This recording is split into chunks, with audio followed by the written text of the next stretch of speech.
Hi everyone and welcome back to the Colour Cave where we like to play with art stuff. My name is Jem and you are in for a treat today. We are embarking on a collaboration with the lovely Helina from the Colouring Zone. Helina is in fact a caver and took the leap a little while ago to start her own channel, and now we are going to start a series of 3 videos and we're going to do a buddy colour. We have picked Circle of Life because Helina actually gifted me this book. So the way we're going to do this is it's going to be one picture 2 ways. So Helina and I have no idea what each other is doing. I will be using a budget pencil and Helina will be using artist grade pencils. So you're able to watch the video here in the cave to see how I'm going to do a particular element of the picture, and then you can jump over to the Colouring Zone to see it done a completely different way with a completely different set of pencils. Hopefully that will inspire you to find your own middle ground, or maybe you just want to follow along. You've got 2 people to follow. So it's going to be split into 3 videos, and these videos are going to come in quick succession and they will be released on both channels on the same day at the same time. So it means if you're ready for some YouTube colouring bonanzas, you can watch one and flick straight over and see how the other person is doing it. As always, her and I will chat along the way we normally do, so there'll be a little bit of colouring chat element in there as well. So let's get to top down view and start our buddy colour. Let's go.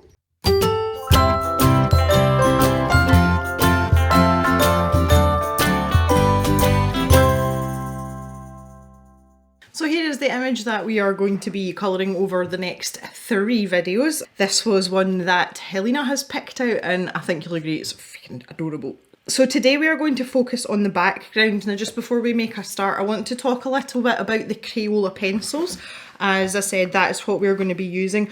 And part of this is an exercise to show you that you don't need fancy artist grade pencils to create really nice artworks. The Crayolas in particular, obviously these are a budget pencil, and the things that make them a budget pencil are quite important when understanding how to use them.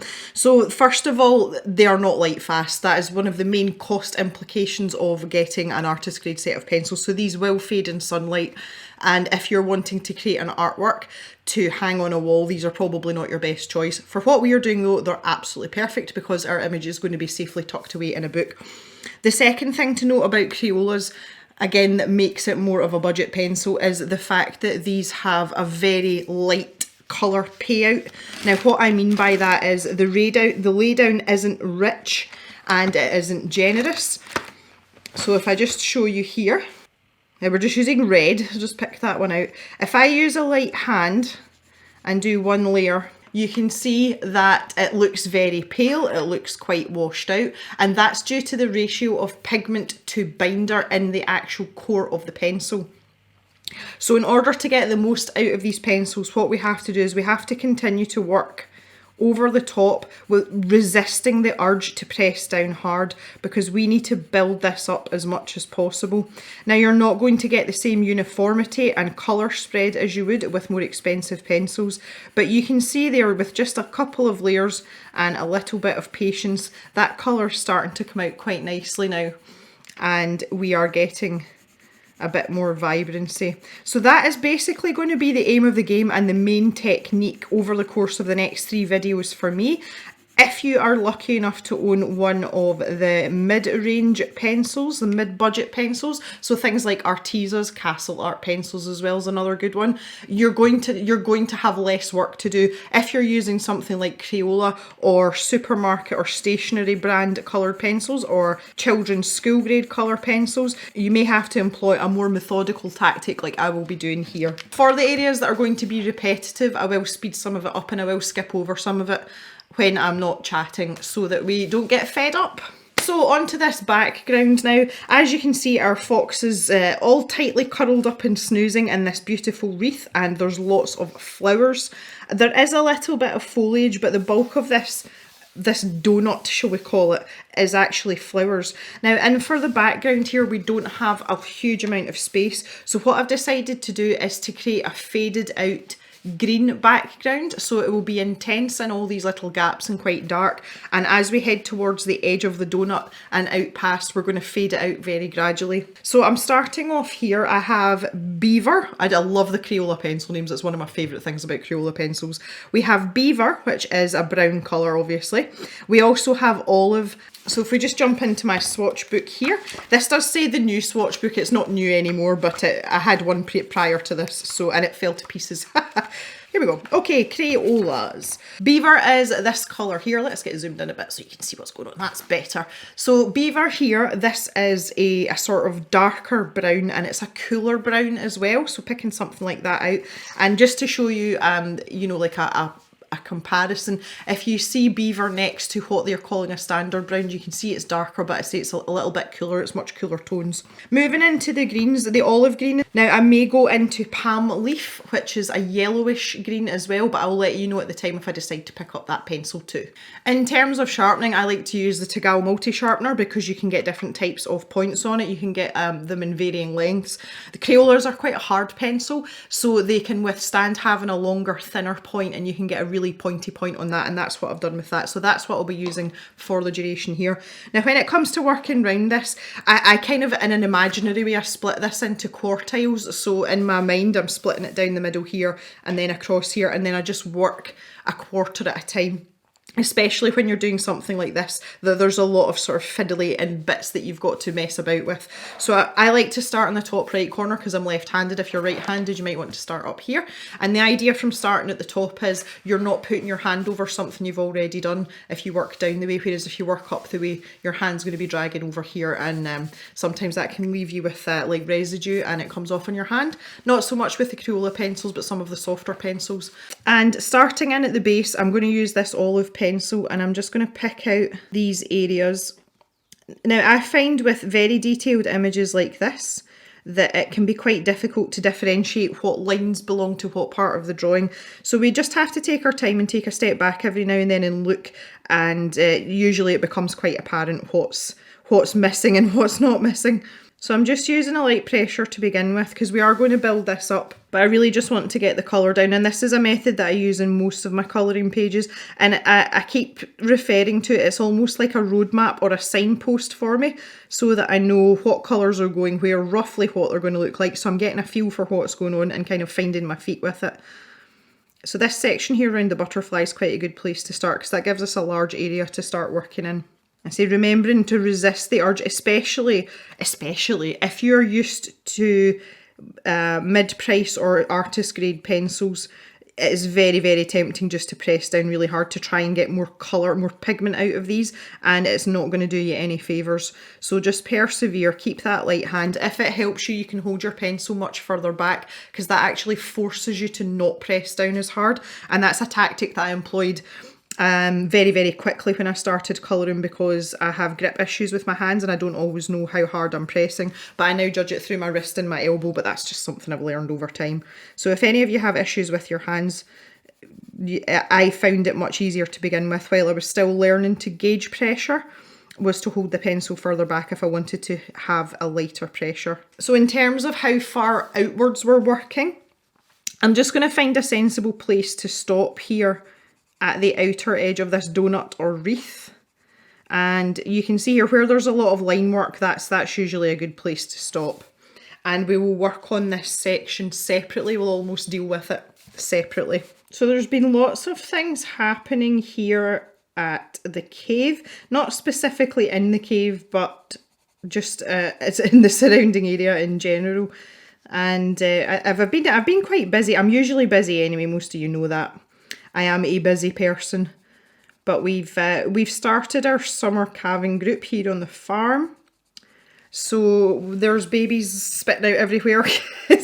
They're all over the place, they're everywhere.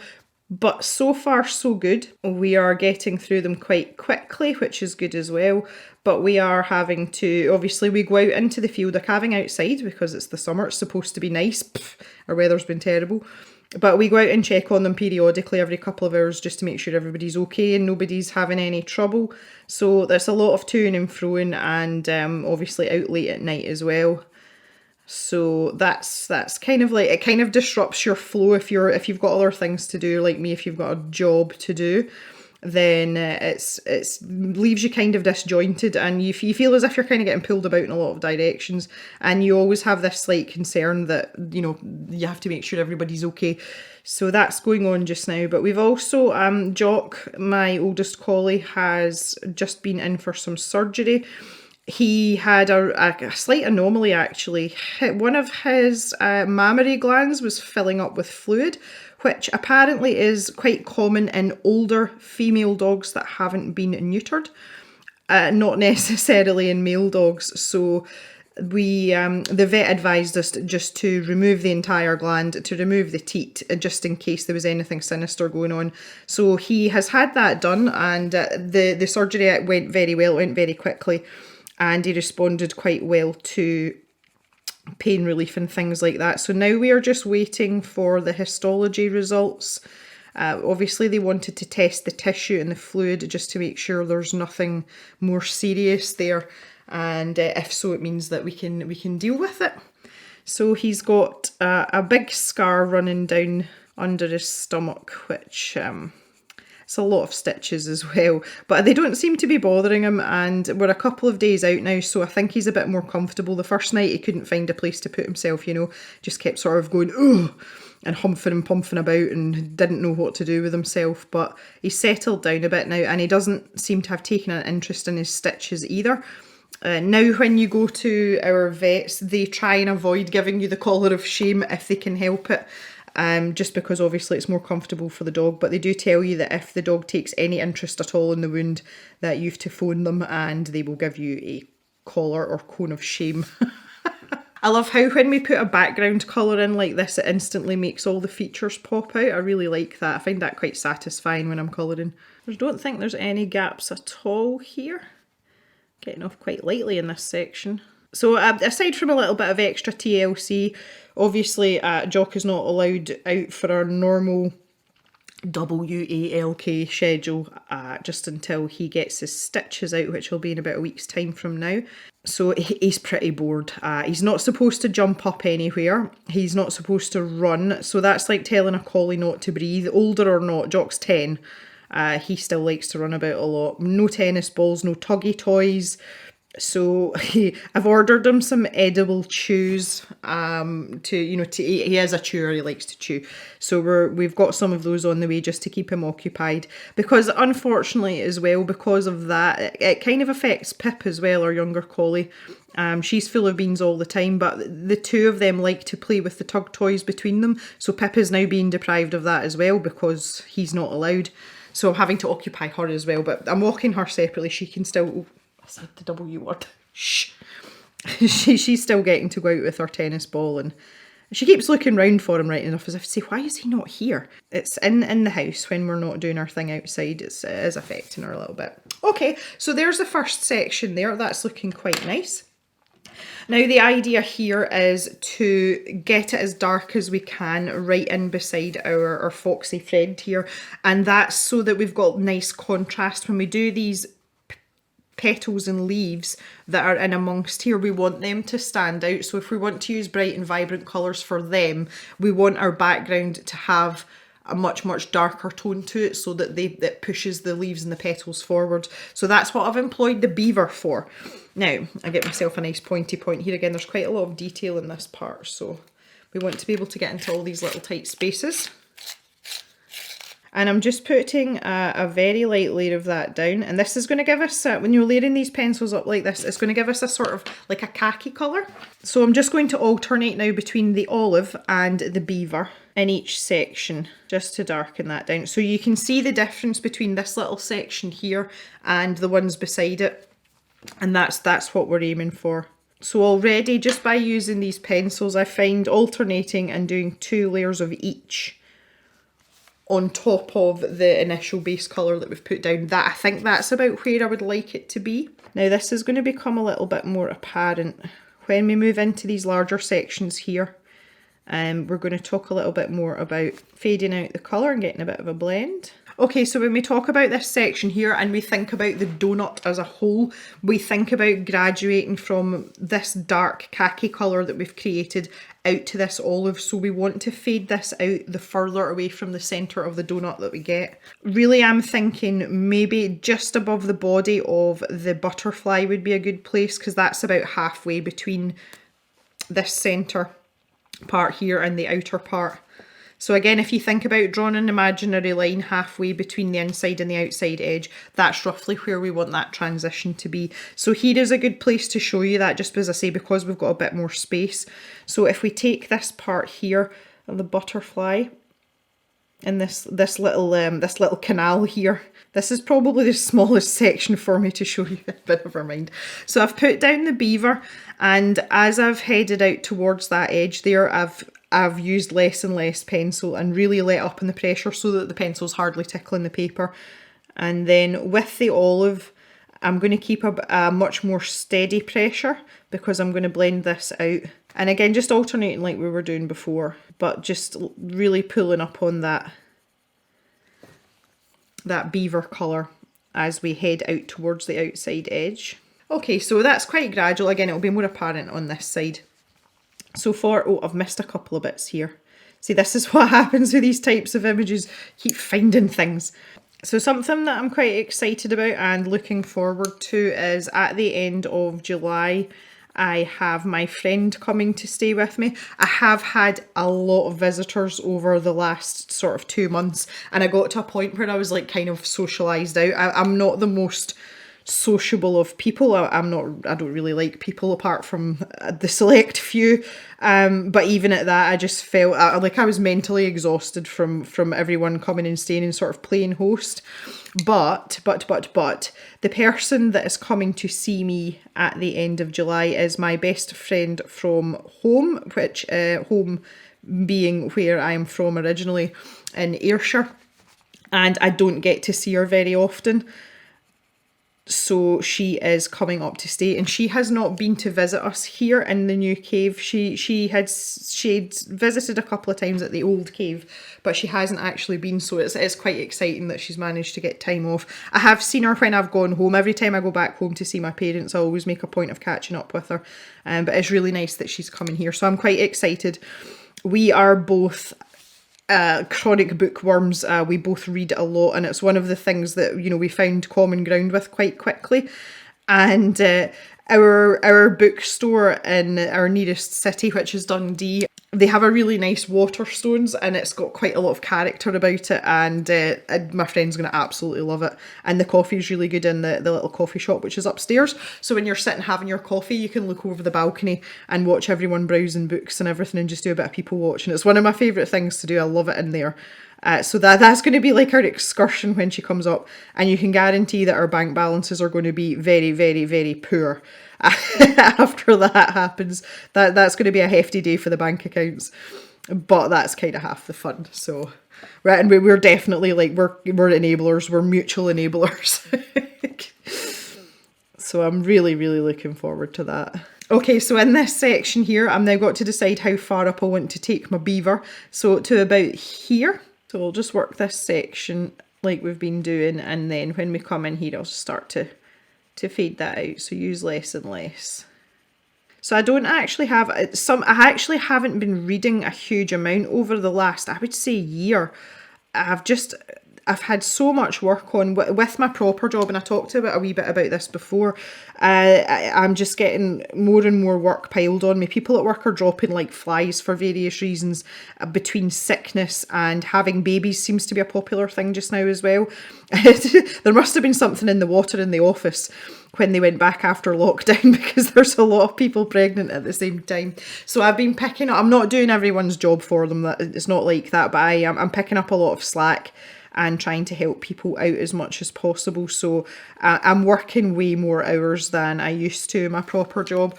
And obviously that has a knock-on effect because my schedule's pretty packed anyway. By the time I'm getting ready for bed at night, mentally I'm exhausted. I work with numbers all day, every day, and I like numbers. I enjoy that. But, your brain does have a limit. I've only got so much capacity. So a lot of the times I'm actually too tired to read when I go to bed, and I just kind of like fall into bed and that's it. So, but just recently, I would say in the last maybe 2 or 3 weeks, it's something that I've kind of picked up on again. I have a book sitting beside my bed, and it's been sitting there since August of last year, so it's been there nearly a year. That's how little I've been reading. So I started picking that up and reading it again about 2 or 3 weeks ago, and I'm right back into the story now. I'm really enjoying it. The book's called Lights Out in Wonderland. I can't remember the author's name, which is usual for me. I'm terrible with stuff like that. The story is about a young gentleman called Gabriel who decides that he wants to commit suicide, that there's nothing left for him in the world. I would say it's very much tongue-in-cheek British humour as well. But his story takes him travelling, takes him to Japan and Berlin as well, so it's very entertaining. Really enjoying it, but I'm nearly finished it now. It's coming to its climax. Okay, so that's the darker parts done, so I hope that's given you a good idea of what we're trying to achieve all the way around. So for the second part of this now, and working out this section here, because that is basically that full quarter, what I want to do now is I want to put a second layer of the olive down in these other areas, because you can see this looks quite rich compared to here, but that's because it's had a couple of layers on. So we're going to work that out, and then we're going to start to fade that out up past the edge of the wreath. Wreath's a good word, it's a better word than donut. So again, we'll just start down here, try and be methodical about this. I'm going to take this out past these leaves and the little dots, whatever the dots are meant to denote, some sort of magical foliage trick or something, I don't know. Now we might struggle a little bit here because this is curving into the spine of the book.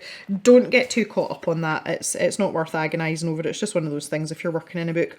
Obviously, if you like to unbind your book and take the pages out, then happy days.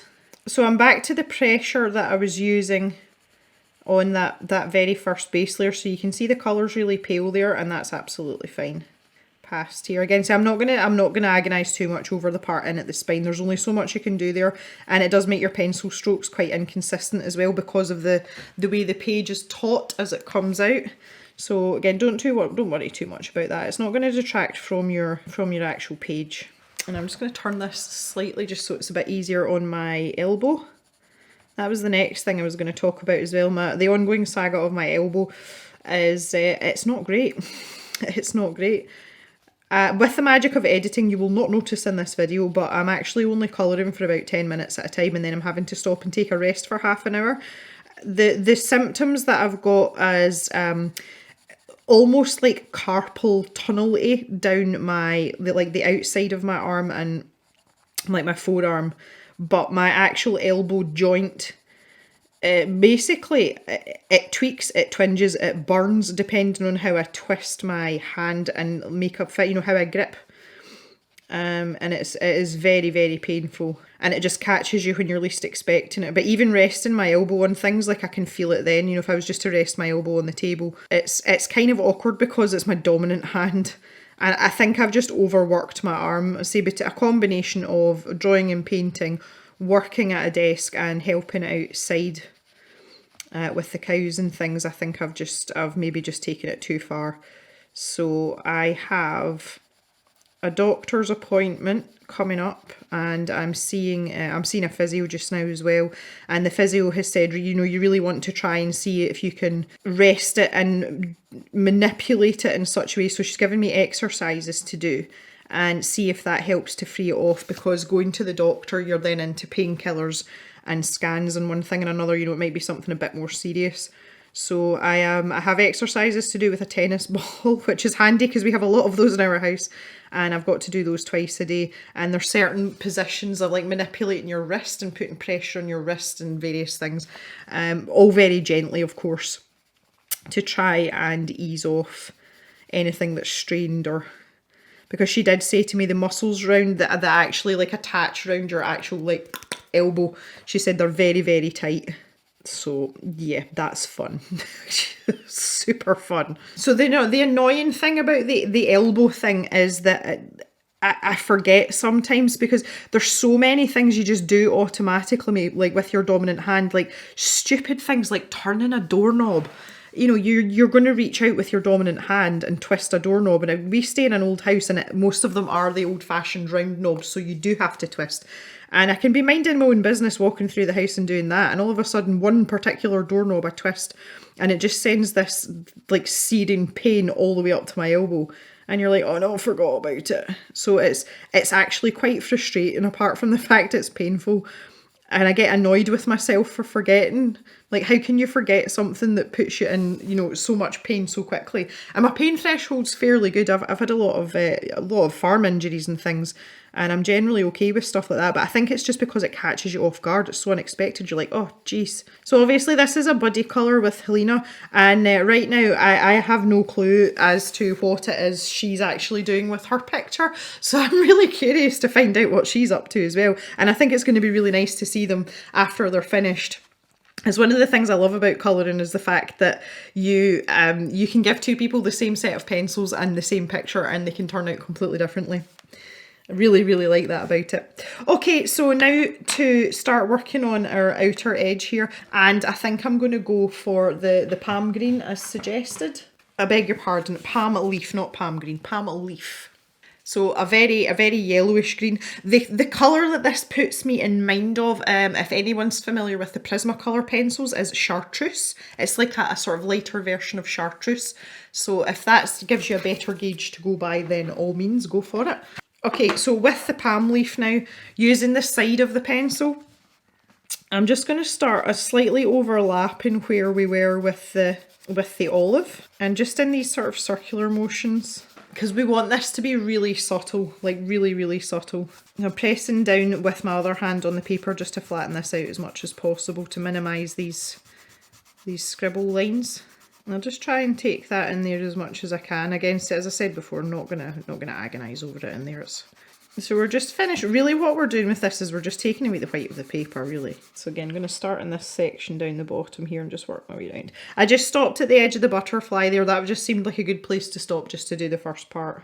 So you can see the difference that second layer of colour makes with the olive green. It makes a huge difference to what we're doing. And this is why I was saying about, you know, not pressing too hard and working in layers is beneficial with the Crayola pencils. I was actually talking with someone unrelatedly the other day, so this is me switching to the palm leaf now, about the W.H. Smith coloured pencils. So if you're in the UK, you'll know the name W.H. Smith. They are, oh, I think I've got a broken lead here. Oh no. They are a UK stationer. They've been on the go for many years, and I used to absolutely love their coloured pencils. They are very affordable and they were surprisingly smooth and soft as well. Someone had told me that they've changed the formula for them. Those pencils are now no longer the way that they used to be, which is a real shame because they were really nice. I liked them a lot. So I don't know why they changed the formula, but I'm kind of annoyed that they did, because they were, oh goodness me, we're not doing well at all with these pencils today. For people in the UK, they were pencils that I used to recommend all the time as starter pencils, you know, as beginner pencils. So something that was going to be quite rewarding and quite easy to use without having to spend a lot of money. And apparently they're not so great anymore. So I'm kind of curious, that's kind of piqued my interest, and I'm quite tempted to go and buy a pack now just to see how different they are. Because I was really surprised. I was actually gifted a set by my mum's friend who used to do a lot of art and incidentally has gotten back into it now. And she does watch The Cave. Hello Pauline, if you're watching. And she had gifted me a set of these pencils. It was as part of a birthday present many years ago now. And I was expecting them to be awful, and I was very pleasantly surprised with them. So maybe that's a video for another day. Maybe we should do that. Maybe I'll do it for Cavemas. Unfortunately, I don't have any of the original W.H. Smith pencils that I had, because I literally used them right down to the stub because I liked them that much. And I remember switching over, as those pencils ran out, I started buying myself Prismacolors open stock to replace them.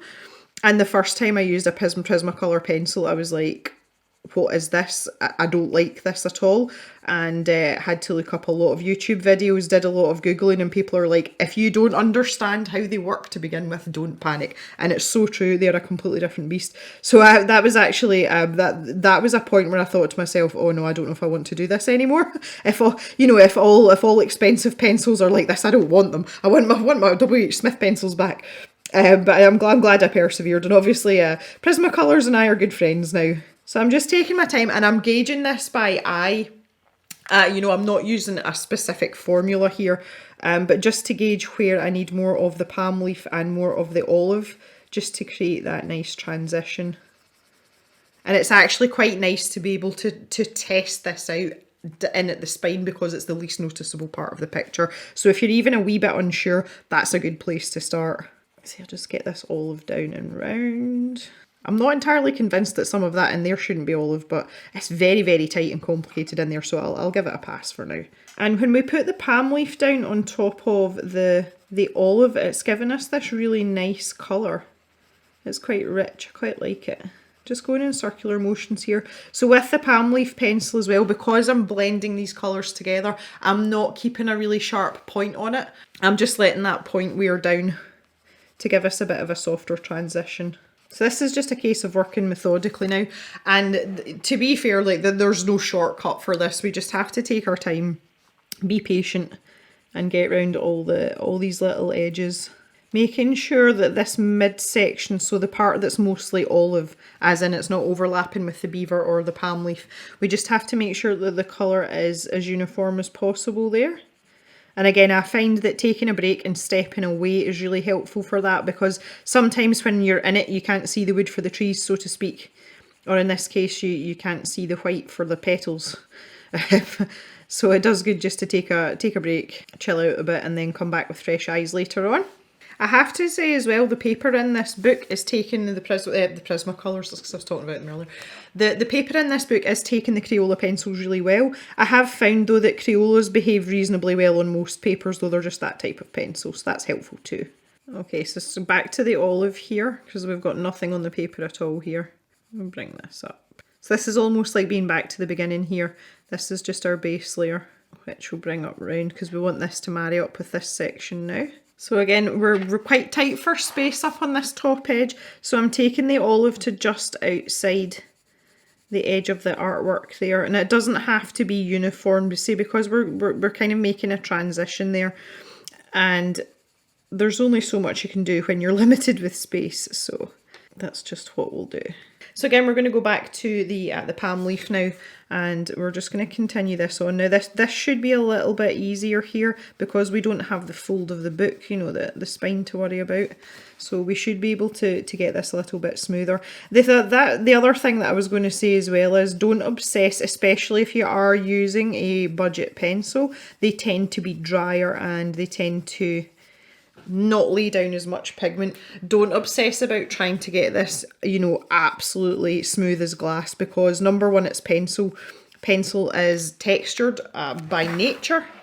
Excuse me while I turn my book round again. And if you want an absolutely, you know, like mirror smooth finish, you should really be using ink or, you know, like alcohol markers or something. And so many people I see, oh, I can't get my background smooth. Do you really want it smooth? Okay, you don't want like zigzaggy polka dot patterns or anything like that, but embrace the texture, embrace the inconsistencies, because that's what makes it look natural and organic and interesting to look at. And it's something that I got over, that obsession with trying to make like all my transitions really smooth. I got over that really quickly when I started with pencil, because one of the things I really enjoyed about coloured pencil was the fact that it was textured and that the tooth of the paper would show up underneath. And I like that about pencil, and it's something that I openly embrace. And I've mentioned it in a lot of past colouring videos especially. I'm not scared of a little bit of the white of the paper showing through. As long as it's not everywhere, then it can give you some really nice effects. So one of the other really nice things I like about Crayola pencils, I've just been pondering this, obviously I'm kind of, I'm in the zone now, not the colouring zone. Oh wow, I never thought I'd be able to make a body colour joke, yay. Just, you know, I'm getting kind of methodical here and my brain's starting to wander. There's very few pencil brands as well known and as reliable as Crayola that give you such a wide colour range. The set that I have here is 100 pencils. They also brought out a couple of other, standalone sets as well. So you have such a huge colour range, and with a lot of the budget pencils, you tend to be restricted to far, far fewer colours. So that's another reason, if you are looking for budget pencils, I would say that Crayola is definitely in the mix there, just for the sheer choice of colour.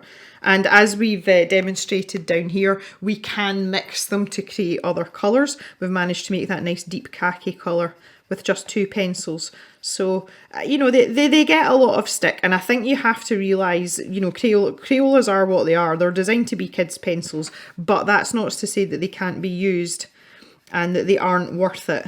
I mean, I've had the same set of pencils for ages. I bought these a long time ago, and they've stood the test of time, especially with maybe some younger little hands that aren't so caring about pencils. They're pretty bomb-proof, to be honest. So there's that.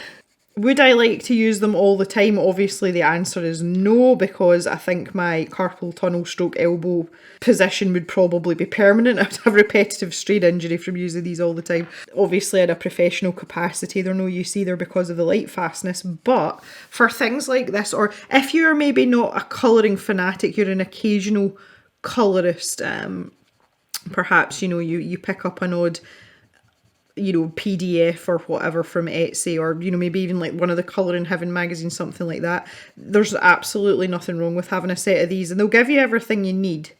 And if you learn to use them properly and have a little bit of patience, you can still create beautiful colour graduations, blending, all that good stuff. They just need a little bit of coaxing sometimes. And that's why every now and then, I mean, I don't do videos like this very often with the Crayola pencils, but I like to do them periodically to show people, especially as we're always picking up new subscribers as well. And, you know, not everyone's going to run out and buy a set of pencils at £200. I mean, that most people, you know, wouldn't do that straight off the bat until they've decided whether or not they like colouring and whether it's something they're going to do frequently enough to justify, you know, spending that kind of money. I'm here to tell you that if you want to do that, by all means, you know, if you decide it's something you really enjoy like me, then absolutely buying more expensive pencils is worth the money. But I can sit here and create this colouring page with Crayola pencils, and I will be satisfied with the outcome, and I'll be satisfied that these pencils have served me well. Sometimes, especially if I've done them with Crayolas, there's been pages that I've done before, and I've not told anyone what pencils I've used, and I've just shown them the image. And then when you tell them that you use Crayolas, they say, oh, you did not, that's a lie, you didn't use Crayola pencils for that. I'm like, yeah, I did. And people are generally quite impressed. So that's, say, the proof is in the pudding. There's a phrase that my dad always uses, Papa Jem, and he always says, a poor workman blames his tools. And what he means by that is someone that knows what they're doing, someone that knows their trade. It doesn't matter how expensive and fancy their tools are, they can get them to do exactly the same job as the cheap ones because they know what they're doing. So you can see though, I mean, how long have we been sitting here now? Minus the edits, I've been sitting here probably an hour, and I've done 1/4 of this drawing. Now obviously I am going at a snail's pace because of aforementioned injuries at stroke situation, but you know, this isn't going to be a 2-minute job, and for me personally I find that all the more satisfying. To be fair, it doesn't matter what pencils you're using with this kind of image, because there's so many of these itty bitty bits, and as we like to say in the UK, there's lots of nooks and crannies, or fiddly bits. That's another one we use a lot. Fiddly bits. I'm pretty sure Helina uses fiddly bits as well. A drawing like this, you're never ever going to get this page finished, you know, in a couple of hours. That is not going to happen, regardless of what you're doing. But I like to spend the time on it. I find it very satisfying. It's quite scary though as well. In roughly September of this year, I'll have been colouring for 5 years. I'm like, where did that time go? And we'll get a little bit of palm on the go here just to finish this 1/4 off. Palm leaf. I keep going to call it palm tree. You can tell I'm not quite as familiar with my colour names in this pencils. My favourite Crayola pencil is, well, it's my favourite just simply because of the colour name. It's not because of the actual colour itself, but it's called Fuzzy Wuzzy, and it's a pink colour. And yeah, I just think the fact that they called a pencil Fuzzy Wuzzy is the best thing ever. So I'm just building this up very gently. I'm hardly pressing at all here, but I'm just going back over and back over and back over.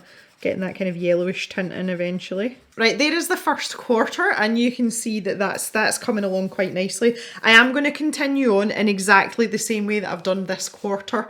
I'm going to go all the way around now. So I'm going to cut a lot of this out because it's very repetitive, but I'll stop periodically if there's anything interesting, and also just for you to see the progress for the rest of this part.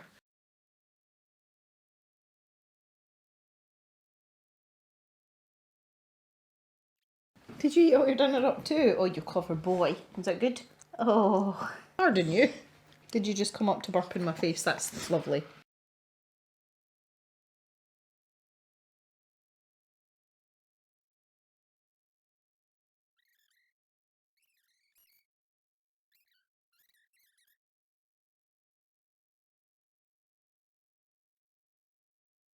So here we are, we're into the last quartile now, and I'm not doing anything different. I'm just going in with my beaver pencil here and getting these little areas filled in.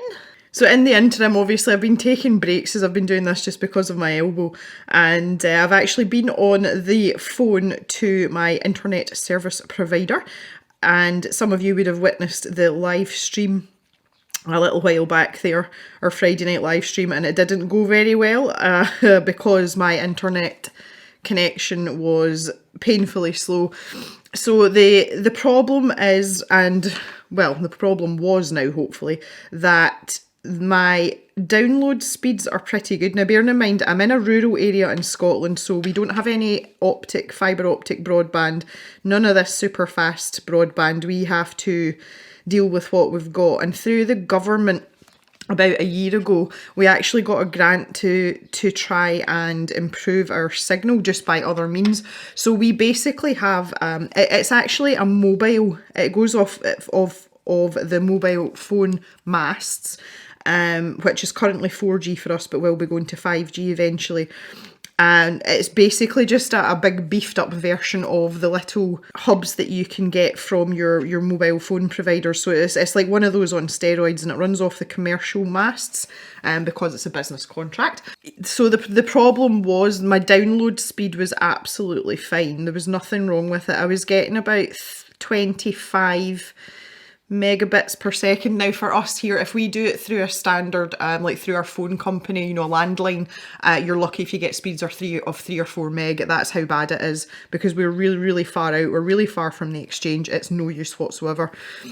So we went for the mobile option. So it's affected by weather, but with this sort of industrial version, it's not quite as bad. But my upload speed, which is vital for live streaming and obviously uploading video content to YouTube, was at 0.05 megabits per second. So you don't get much slower than that other than stop. And that was what was causing the problems in the live streams, and that's what was causing the lag. And the lag was, you know, like 5, 6, 7 minutes. After having a little chat on the phone and doing a bit of investigating, they have remedied it, and my upload speed is now 15 megabits per second. So that is more than a 15-fold improvement, and that is more than adequate for live streaming. You can get away with around between 3 and 5, you'll manage. There'll be a bit of lag, but it's not that noticeable and it's not that bad. So I'm hoping that speed stays consistent, because if it stays like that, then we're on to a winner. That's going to be great. And our live streams should be much less awkward, much less disjointed, and just a bit more enjoyable for all parties involved. So long may that continue, and I will schedule a live stream again soon so that we can all get together and just hang out and talk about all the things that we normally talk about, like food. So we can look forward to that. It will be into the start of August, I think. I have more visitors coming. I have a lot of visitors, especially at this time of year. Just because the weather's better, we tend to schedule things like that. So just blending out my beaver colour now, and then getting some more layers down with this olive. I think these sections, it's quite hard. In these tight sections here, it can be difficult to differentiate whether there's vines or things there, or whether you're just making it up. But I think we've done a fairly good job. I can guarantee though, in the coming videos, in the next 2 videos, I will find sections that I've missed as I go along. That's kind of a given, and it can be forgiven in this particular circumstance, because this is pretty busy and the areas are pretty tight. But as always, we'll figure it out as we go along, and nobody's going to die, so we can just sit back and enjoy the process. I'm looking forward to colouring in all these flowers as well. That's going to be nice. That's going to be fun. So the other thing I just wanted to mention while I'm doing this as well is timescales. Not a lot of YouTubers actually mention how long things have taken. People are often a little bit disillusioned if they start something like this, because obviously we can edit all this down and cram it into one video. But the reality is that, especially when you've got things as intricate as this, it takes time. Now, minus the breaks that I'm taking every 20 minutes or so, this is taking me roughly 4 hours, so 1 hour per quarter. I'm not colouring as quickly as I normally would. I think under normal circumstances I'd probably be able to do each section in maybe 45 minutes. But this is taking me an hour per section, so this background in its entirety has taken around about 4 hours. So that's just to give you an idea of timescales for yourself. Some people naturally colour faster than others, but because we have a lot of tight areas to work around, that naturally slows you down. And if you want to get a nice solid background, particularly if you're using a pencil like Crayola where you have to do a little bit of work with them, it is going to take longer, so don't be too disheartened. I find that leaving the book open at the page and just leaving the pencils beside it, and every time I walk past maybe just do a tiny little bit. You know, if you've got a lot to do like this, that works quite well for me. Now, especially here in the cave, this desk that I film at is right beside the door, and the cave is a route of transit. There are 2 doors. So I'm often walking through or passing through, so that works quite well for me. So it helps as well to put it in a busy area, you know, perhaps in your kitchen, or, you know, if you've got a hallway that's got decent light in it. It's not anything like that. Yeah, that works quite well for me. It's funny the little habits and things that you learn and the things that you do as you go along with things like this. I say especially when it's for pleasure. Mama Jem said to me, she says, it's no different than people that like to do jigsaws. You know, a lot of people have jigsaws set up on a table somewhere and it sits out all the time, and you know, you're maybe just walking past minding your own business and you spot a piece and you go, oh, I know where that goes, and you slot it in and then you carry on with your day. So this is kind of like the jigsaw equivalent for colouring. So we're back to our palm leaf pencil now, and we're just going to finish up this little edge here. Okay, so now that we've got that completed all the way around, I just want to take a zoom out and look at it as a whole, and that's just so that we can pick out any areas that maybe are a little bit uneven. And the nature of this type of background, it will be uneven, and that's kind of part of the charm of it. But I just want to take a step back and see if there's anything glaringly obvious. And I think I've done a reasonably good job. I could probably make this a little bit heavier here with the olive pencil. And this is one of those ones where even after I'm finished filming, I'll leave this sitting open for a day or two, and I'll just come back and keep glancing at it and making sure that everything's okay. But that is us, that we are finished our background now for our body colour with 3 pencils, and not only 3 pencils, 3 Crayola pencils no less. So I hope that you've enjoyed this, and I hope that this has kind of demonstrated that you don't have to have fancy pencils to make a nice background. These colours have merged out beautifully, and when we step back and look at this, it looks pretty good. I sound like I'm blowing my own trumpet there. I don't mean my pencil skills, I just mean the fact that, you know, the ability to do it is there. It just takes a bit of patience is all. So I want to thank you very much for watching. If you've come here first, go down into the description below, and the top link in the description is the link to Helina's video, and you can go and see what she is doing with her background. And we'll see you back in the cave and the colouring zone for the next instalment really, really soon. Thanks for watching, everyone. Bye for now.